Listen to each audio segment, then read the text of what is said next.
KIVA and 93.7 FM. This is Life Imagined with Dr. William Summers. As always, every Saturday afternoon at about 11:40 or so, I sit in with Dr. Summers. We take your text directly at 550-5500 and talk about the latest medical findings of the week. And if not that, always have great recommendations for you on some information that is always groundbreaking and bleeding edge as far as the revolutionary world of medical science. Dr. Summers, good afternoon. How are you? Yeah, I'm excellent. Boy, we've gotten some rain here recently. Beautiful, wet stuff. Isn't it? Yeah, the drought is over.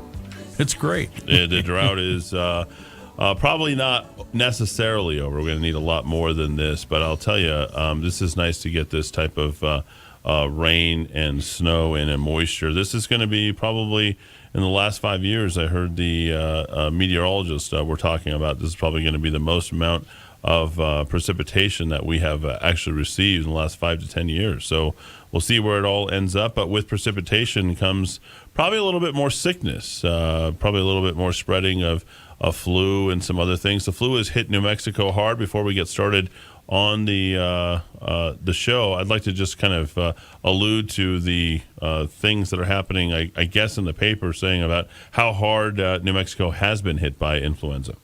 Well, it's a funny thing. When I was doing more practice here in New Mexico, flu season would start here in March, when it would start on the East Coast in, say, November, et cetera, or other places like California. But here it always seemed to show up late February, early March. But it seems to have shown up, very early here in January. And so I thought it might be a good idea to go through what happens once you get it. And we do have 4 drugs for that, what happens once you get the flu. And, of course, the first one is the Tamiflu. It's now actually generic. It's Amivar. Boy, I'm killing these names. But the alternatives are Relenza, which is Amivar. That's easier to pronounce. And then there's Rapivap. That sounds almost like that, Rapivap. Yeah, Rapivap. Sounds like a rapper. That one is Amivar. And then finally, the fourth of these drugs is not the standard neuraminidase inhibitor, but it's what's called an oral polymerase acid. Yes, right, rabadabadoo. Endonuclease inhibitor, and that one is called Baloxavar. And the Baloxavar, the brand name is Xofluza, Xofluza, and it's the newest, greatest, most expensivest, et cetera, plus it's one, for reasons we'll get to in just a second, I strongly recommend against. But at any rate, review was done recently by the Medical Letter. It came out just January 14th here. And it goes through the parameters of using these neuraminidase inhibitors, or the PAs, which is the polymerase acidic endonuclease inhibitors. And the main way to use it is you got to use it as soon as possible after the illness. Now, we do have lab tests that can tell you if you do have the flu or not, that come back fairly quickly. But the main thing is you got to get it on board within 48 hours. And if you get it on board within 12 hours, then life is good, or so they say. And these medicines are not cheap. They're not inexpensive at all. But for treatment as outpatients, they recommend initially with the Tamiflu, but they say that really they're all the same. No one drug is superior to the other. They all treat it. They all treat it, and you got to start it right away. And they sort of mention on the side that really the people that should be receiving these antiviral drugs are the people who are in high risk for complications. That'd be nursing home folks, people who have cancer, et cetera, and they say people who haven't received the influenza vaccine for that season. Now, here's the bottom line. Everything sounds wonderful, right? Everything's miracle drug, et cetera. But here's the dirty little secret. If you grab onto this stuff and you take it and you start it within 48 hours, how much do you shorten the flu that you're about to have. Do we actually know? Yes. Okay. Shortens the duration of symptoms by 1 day. In adults. Given the pain of the flu, I would say that that's enough. But we don't know the cost benefit because these are obviously we can't quote prescription prices, even though the Democrats have basically approved that now, right? I think they have finally gone. Yeah, they with finally it. gave that with us, with us conservatives and the Republicans. But I mean, is that enough? Is there how much? Well, let's how go much do worse. these drugs cost? Do we have any children in the audience? Wait a minute. Let me look. I have two. All right, so we have children in the audience. Yes. All right, children, cover your ears. If you get your Tamiflu or its reasonable equivalent, what happens is you don't get the full day less. You only get 18 hours less. I have to go to school. I guess that's enough to get you to school for an extra day. But, if you get it within 48 hours of symptoms and you're a child, it reduces the illness duration by 18 hours. Okay. Still get the same number of days of school, so maybe you don't want to necessarily do it. The flu, it worse than last year. Where are we at? Is it hard for you to engage the medical doctor? This is one of those where the data will arrive 2 years from now. Okay. We always get the hindsight view of the darn thing. But I think that the thing that I tend to recommend is, go to your health food store, get your oil of oregano stocked up. Oh, please, yes. Yes, and then... Did you bring some this week by chance?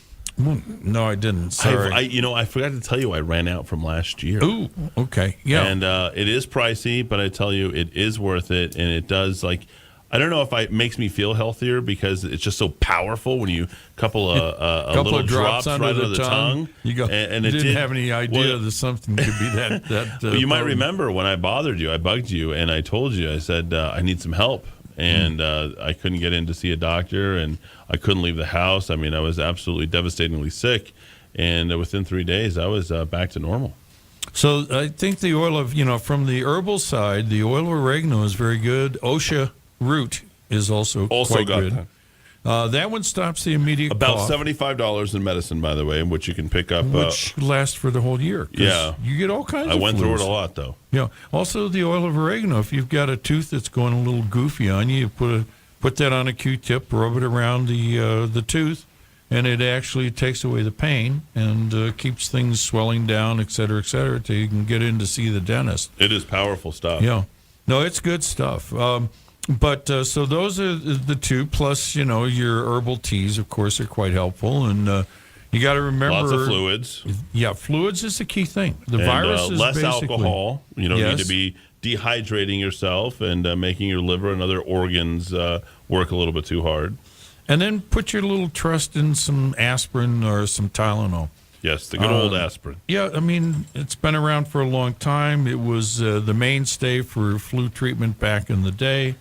And then, of course, I would always say keep your immune system elevated by taking Life Imagine. Life Imagine. Yeah. Or I want to make the same offer this week that I did last week. In fact, I think we'll keep that on for the whole month. If you call in to our number and order a bottle of Life Imagine, we will send you 2 bottles. That's right, BOGO, all week long. And if you want to text me directly, 550-5500, where you want to get Memory Revitalizer and Life Imagine.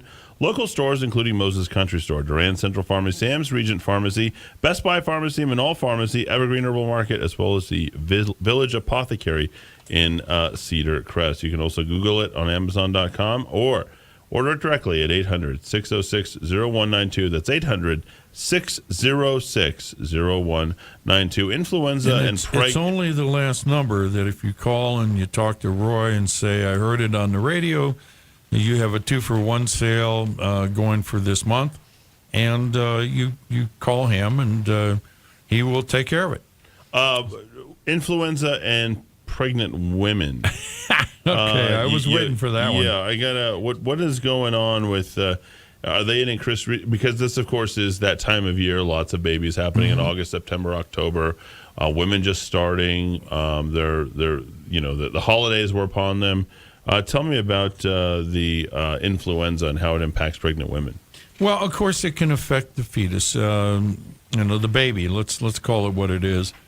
And which one of these four different agents is the best for a pregnant lady? And of course, what you want to do is treat it in mom and not adversely affect the baby. And of course, they don't have really good numbers on this, but the best bet is to go with the Tamiflu or the Zanzamfar, which of course is the Relenza. Those two they have the most experience with, and they feel most confident it would be okay for babies.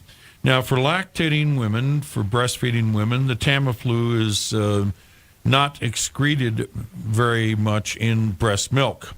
So that's the preferred treatment for women who are breastfeeding, to go with the Tamiflu treatment.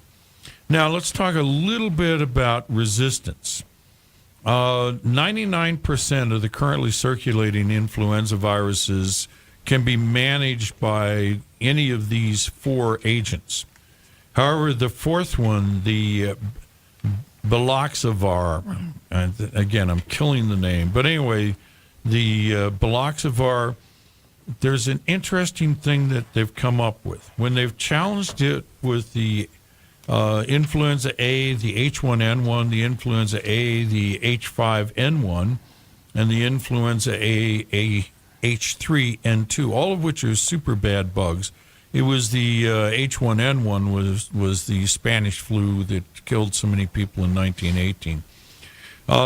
What happens is when they expose it to the Balcyclivar, 9.7, almost 10% of the people that get treated, the virus mutates and becomes actually resistant to the Balcyclivar.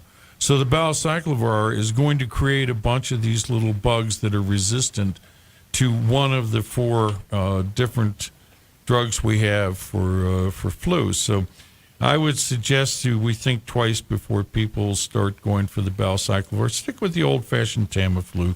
It's the generic, and it's the least expensive.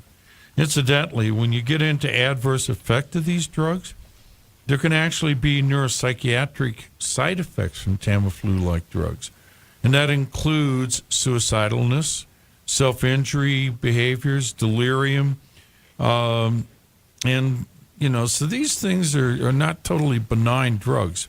So if you get treated for the flu and you suddenly get the urge to harm yourself, it was probably the anti-flu drug. Let's talk about neuroscience. There's always something shaking in this area of science. What news is coming in on the neuroscience front this week? Yes. Actually, this is kind of nifty. The brain consists of microglia and neurons. Okay. In the microglia, the glia part is actually Greek for glue. So basically, the initial view was these things were like peanuts.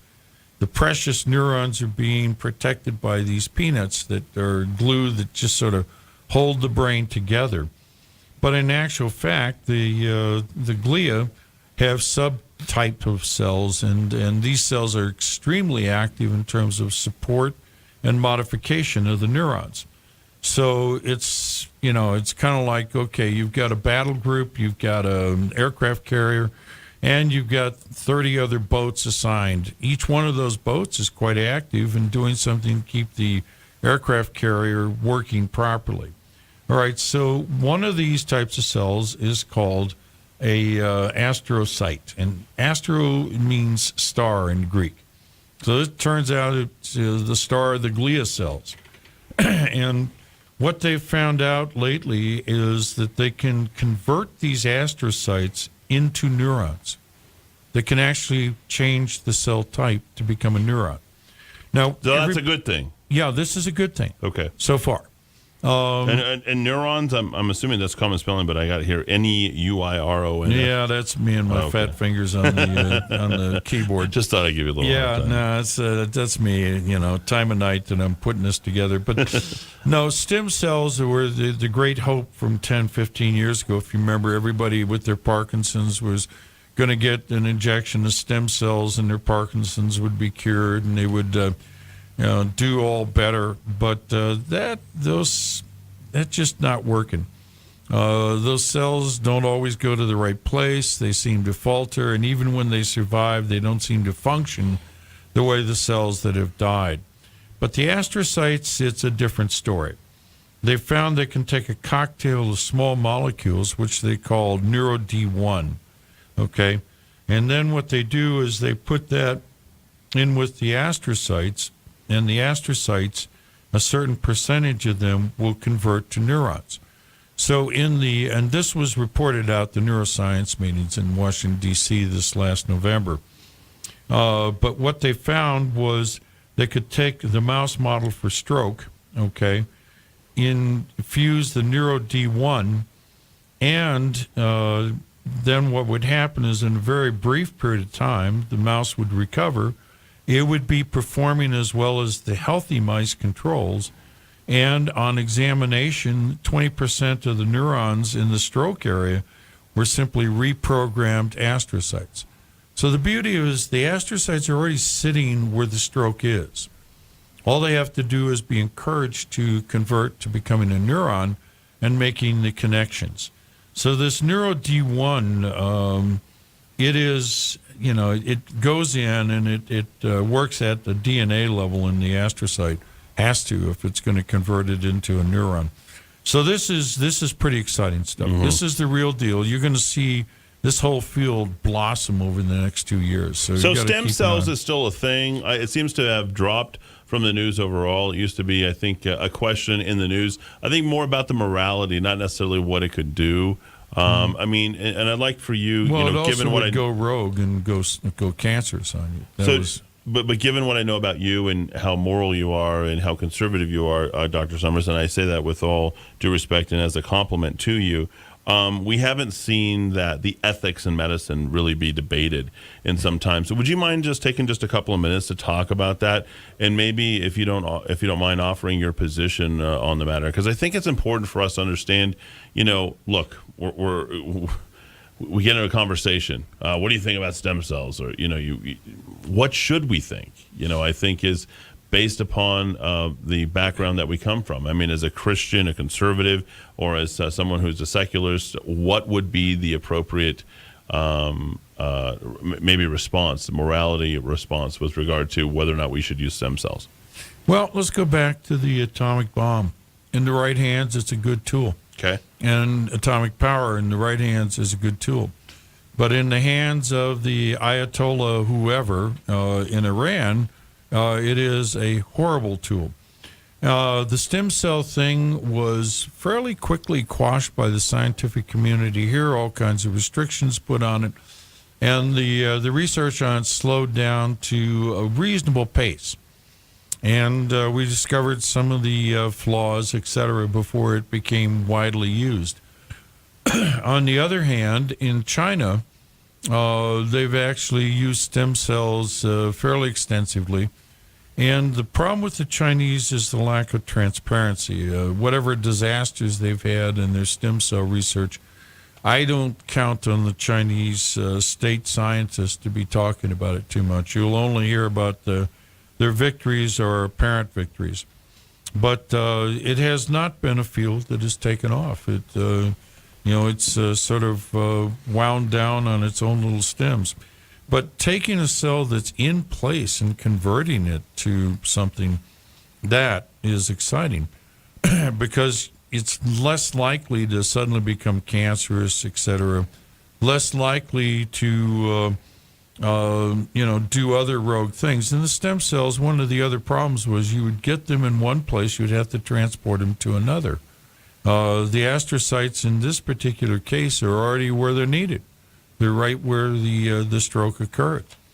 So I think this is actually quite positive. I think the stem cell thing, from the ethics point of view, I think that there needs to be transparency. Okay. Whatever work that goes on there has to be published, good, bad, or ugly. You mean how it's cold, how the stem cells are cold, and how they're brought into a position where they how can they're cultured work. And okay. What line they're coming from, et cetera, et cetera. And that's a very technical field. And I do think that there needs to be committees that look over it. I'm not sure the FDA, with their excessive power that they have, they would be the obvious choice. But I think I would put that one to an independent committee, and I would populate it with some people that are of the cloth, some clergy, some lay people. I always like a nice bridge between science and religion. I think that's healthy. Well, it's always been there. Sir Isaac Newton was a great Christian. You know, some of the great scientists, Pascal, I mean, they're great Christians, and they viewed all they were doing was exploring God's universe and trying to figure out some of the things that he knew.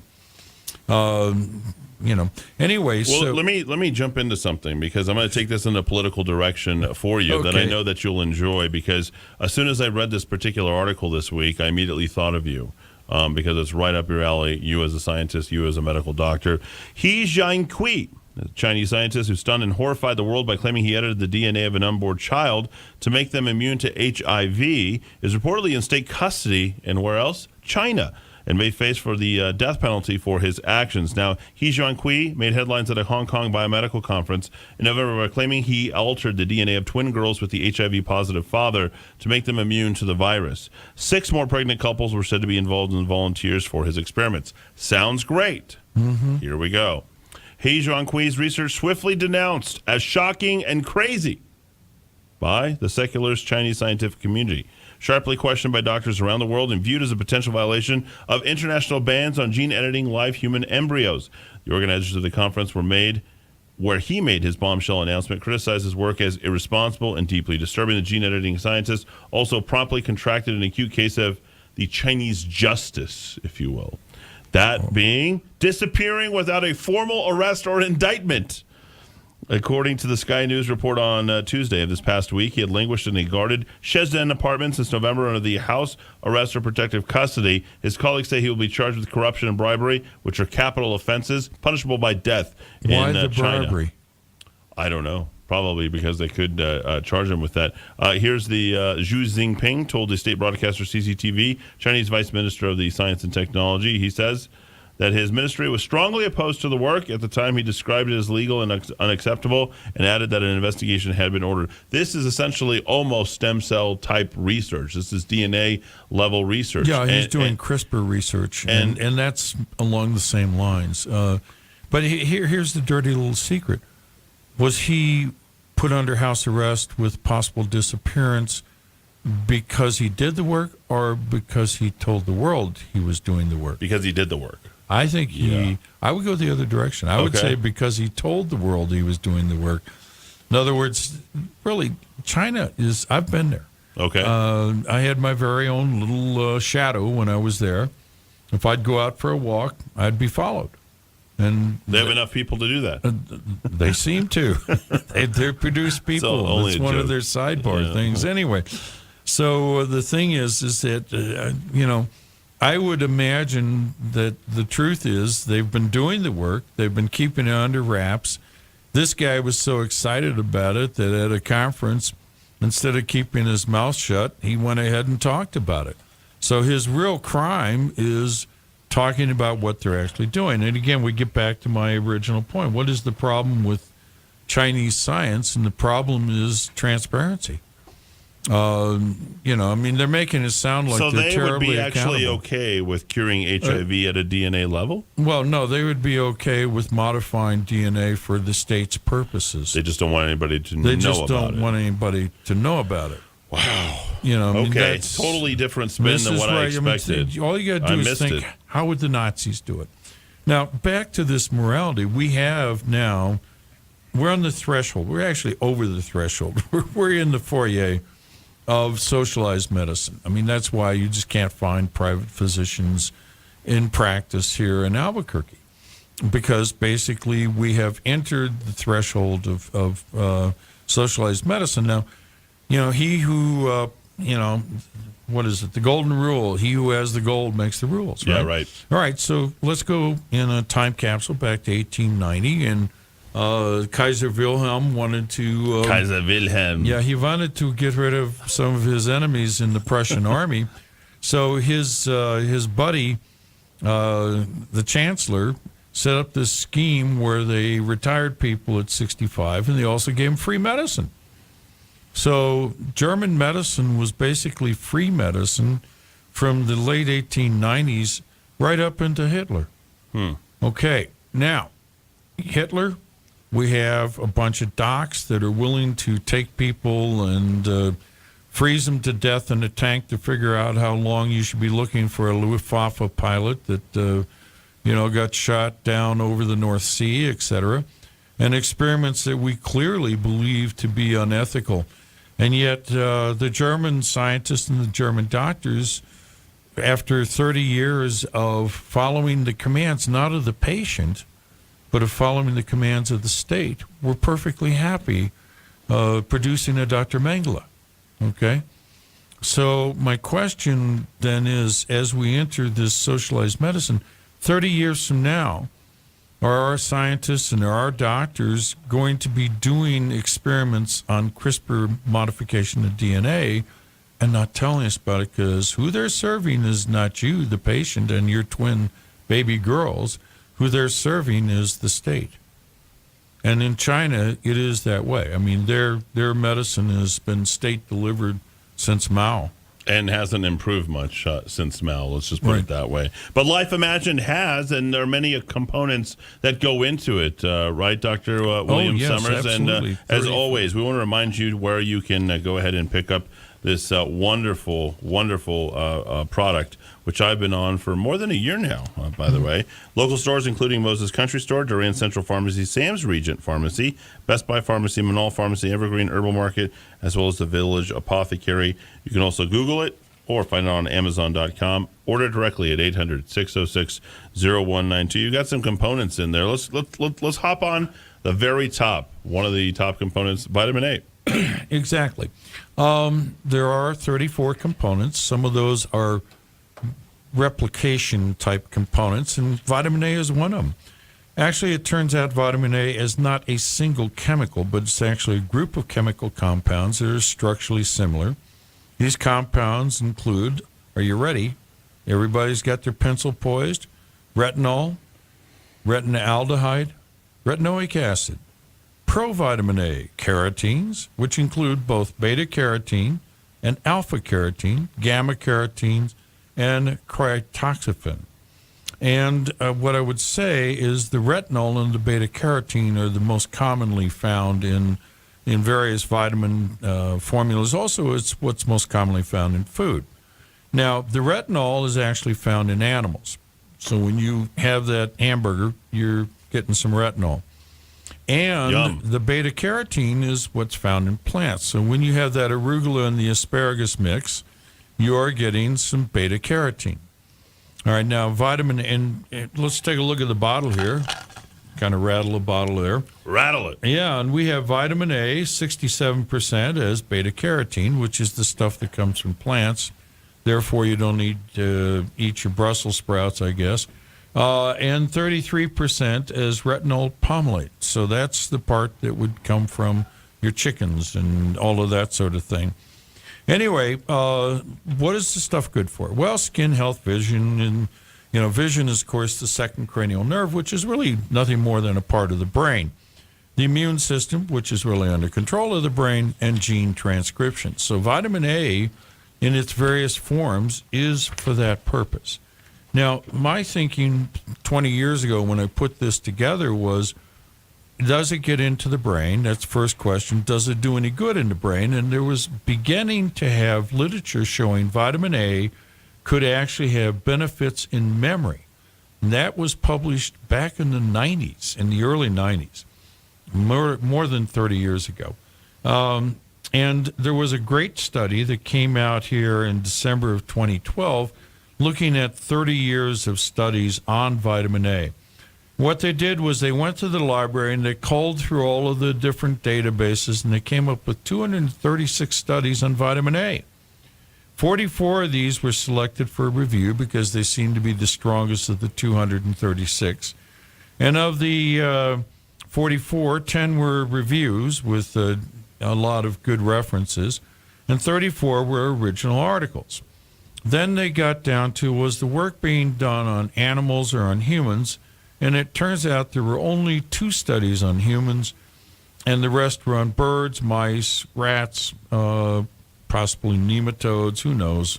But the human studies were autopsy studies, and it was on the effect of one of the forms of vitamin A on cognition, and these people were taking that vitamin A for acne. And the study, those 2 studies, plus all of the preponderance of the animal studies, show that vitamin A is an important and viable complement in memory.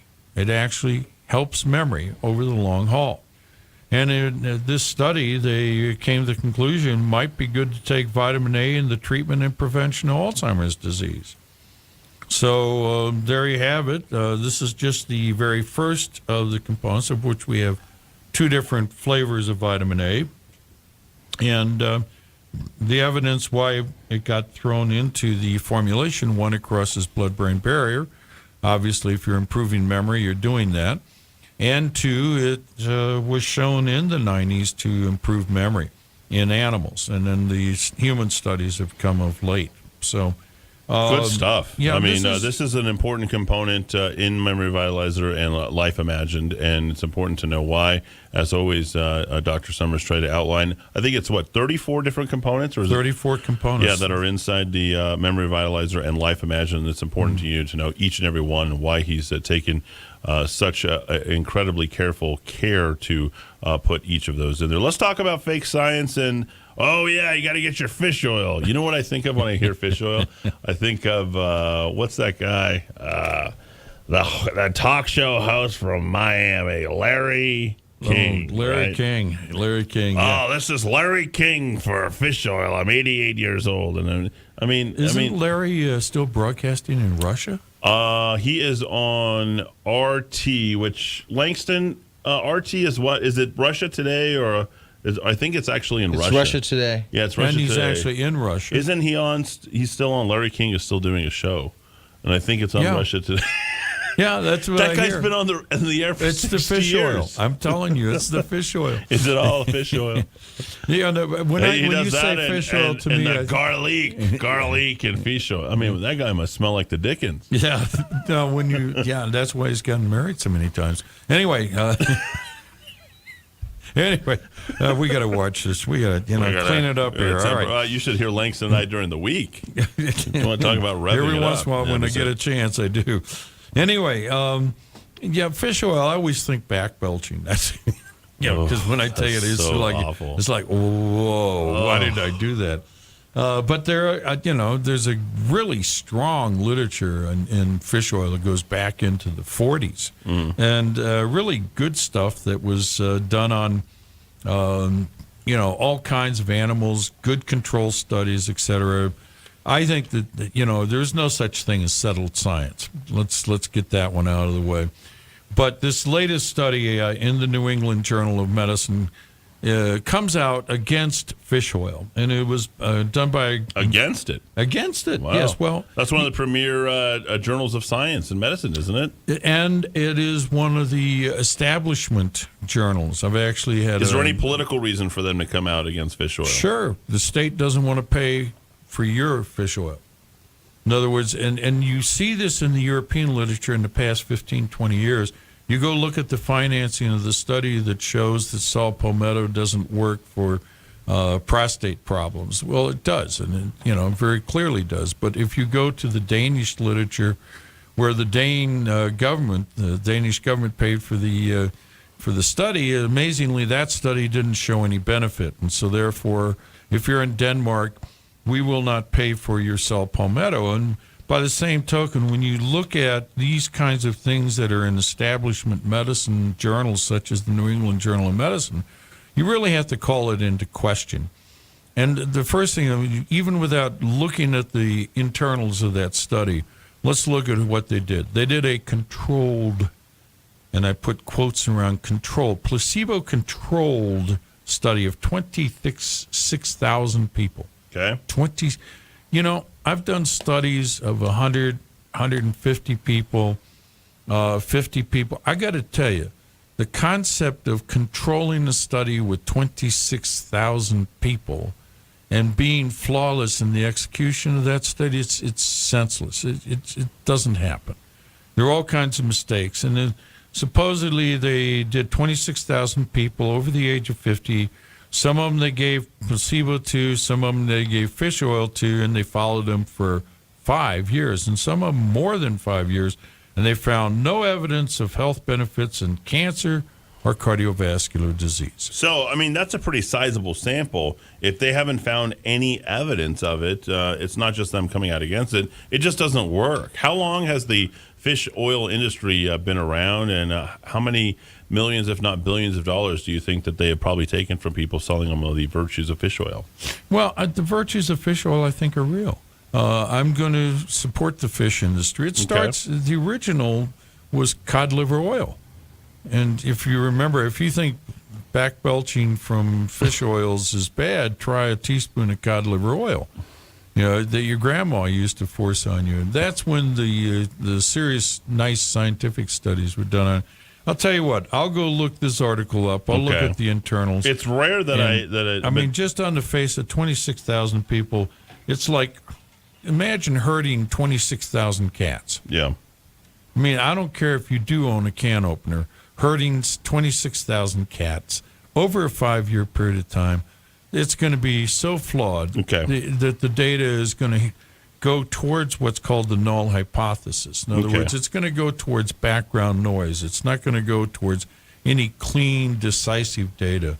So more in the line with the methodology here is what you're contesting. Yes, there is some virtues within there, but for the methodology is what's really important to you here, and that doesn't necessarily check out. Let me ask you a quick question about something. Speaking of grandmothers, my nana. Mm-hmm. You know what a nana is, which is a Spanish grandmother. Yeah. But she used to Oma in Dutch, I might add. Oma, that's right.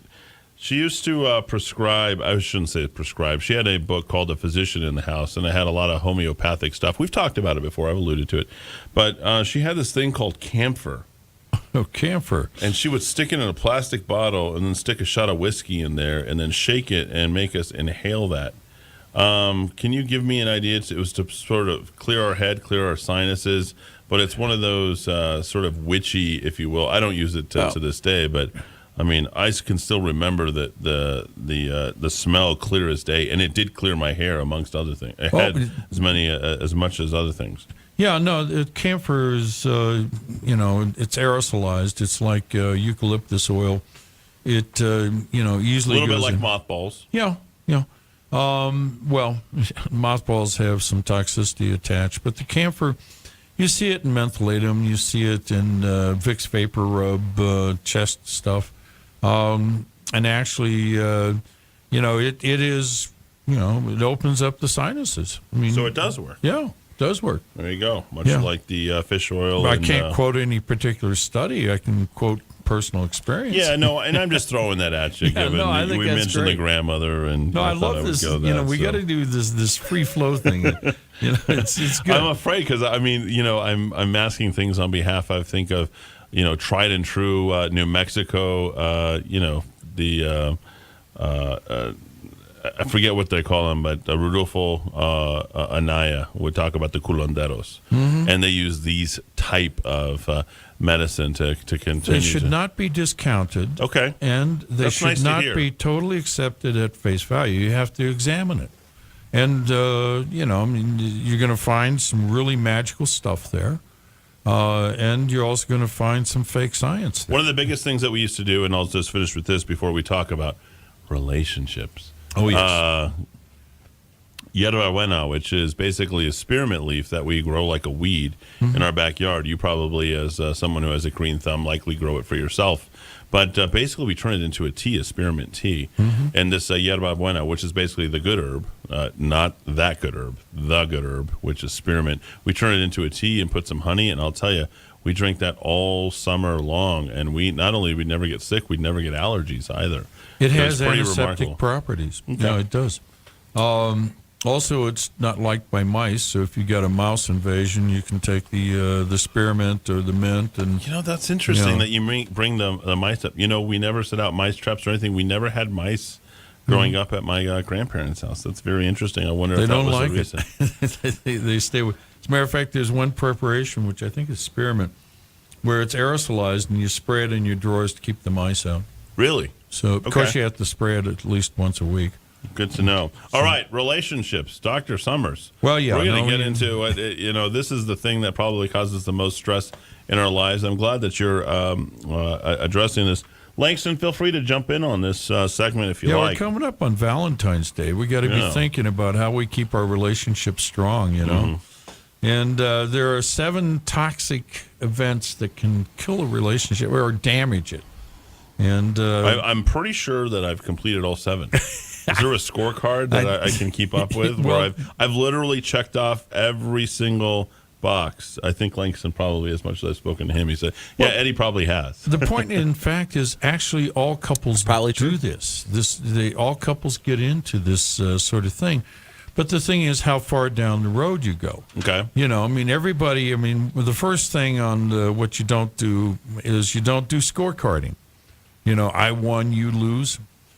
Because in a relationship, love if does not you keep win, a record of wrongs and rights. Well, no. If you win, the relationship loses. Mm-hmm. So you have to get to, a place where everybody wins, and the relationship is the winner. Mm-hmm. So in negotiating differences, and we all have differences in a relationship, then you have to everybody has to keep a goal in mind. I want the relationship to win. Right. I don't want her to win or me to win. Yeah. I want the relationship to win, which means sometimes, sometimes you say something that you give in. Why? Because it's better for the relationship. So no scorecarding. What about other habits that destroy marriages and friendships? Well, mind reading is you're supposed to know what I'm thinking.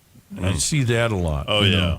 So, you knew what I wanted to do, and you didn't do it. And by golly, because you didn't do it, you didn't ruined. Take me there. You knew what I wanted if you would have been paying attention at the store.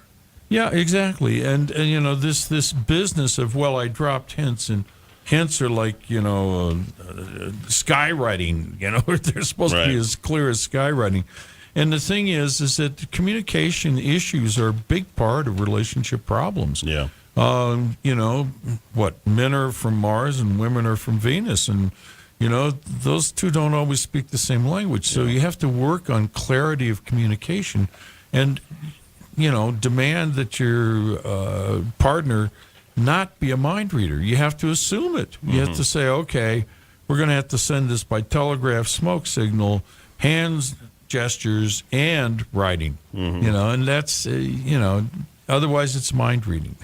I've been a part of a relationship that certainly has a lot of that. What about the next one? This is one you wrote to me: blaming your partner for your own emotions. How would you describe that? Well, what that is my emotions are totally owned by you, and so I'm upset because you made me upset.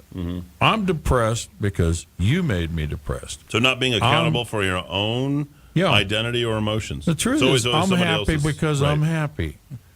And I'm unhappy because I'm unhappy. It's not because you make me unhappy. That's you can affect other people's affect, other people's emotions, but only for a brief period of time.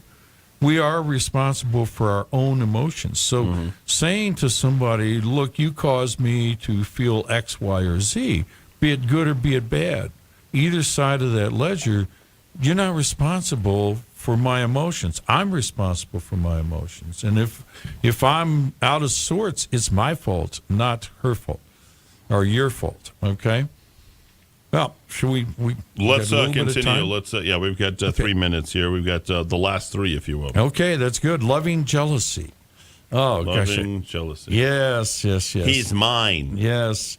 Well, she's mine. This whole business of if you loved me, you would do this, or putting things, barriers in front of somebody that's supposed to make them jealous, so that proves that you love them if you get jealous. No, that just proves you don't understand the 10th commandment in the Bible, which is thou shalt not covet. And jealousy is actually a subset of coveting. So it can lead to insane behaviors, hacking your partner's email account and all that kind of crazy stuff. And you that's insane. No, that's, and it leads to all kinds of third-degree games. Yes, I did it. You forced me to. It's all your fault. All right, buying the solutions to relationship problems. Roses, diamonds. Okay, candy works. Yeah. Pregnancy. Oh, yeah, that's a candy. I suppose that would be there, right? That'd be a hot fudge sundae with the cherry on top. You're pregnant. Yes. We'll make it okay. Yeah. Major conflict issue comes up, and all of a sudden you show up with a dozen roses. That's pretty much a guy thing more than a girl thing, but it really doesn't work. You get the roses at a time when things are good, not when things are bad. Right. I agree. You get the diamond or you get the beautiful dinner out when times are good, not when times are bad. When times are bad, you got to huddle. You got to get together. You got to say, where did we miscommunicate here? And let's get this thing started over again. All right, the final one is the final one. This is the death doubt note. about it. Yeah, Dennis Prager, who I knew when I was in L.A., always calls this the thing that kills relationships, and that is public humiliation. Shaming a partner in public. Yeah, I just heard the other night about a woman who was loudly sharing how thoughtless her spouse was at Christmas to a waitress in a Denny's, and you just don't do that. You just, it's if anybody can offer any type of relationship counseling, it's a waitress at Denny's. Yeah, well, no, and then in public with the other waitresses and the other customers listening in on this, when you humiliate somebody like that, it's very hard to get a dialogue going again. Yeah. So those are the 7, and we're coming up on Valentine's Day. We want you to have a good Valentine's Day. Yeah, and a good relationship. Don't do these things. That? Don't do these things. So I guess we should repeat them real quickly. You don't. Do you want me to do it, or would you? Sure, like to go do for it. Okay, so I think as always, 7 toxic relationship habits that destroy marriage and friendship. Don't keep score. Don't pretend to that your partner is a mind reader. Don't drop hits. Being passive aggressive. Blaming your partner for your own emotions, for how you feel. No, take ownership and be accountable for how your actual emotions are. Loving jealousy, stalking, things like that. That is never any good. Buying the solutions, roses, candies, vacations, etc. Save those for the good times. That's right. And then public humiliation. For shame. That's it. Do not shame your partner. We Dr. thank Summers, the audience for being here today. Always. Right? Thanks for being here, everybody, here on AM 1600 KIVA and 93.7 FM. Get your memory vitalizer at local stores included Moses Country Stores, Duran Central Pharmacy, Sam's Region Pharmacy, Best Buy Pharmacy, as well as Manal Pharmacy, Evergreen Herbal Market, and the Village Apothecary. You can also Google it or visit Amazon.com. Dial directly 800-606-0192. That's 800-606-0192. Back after a quick break.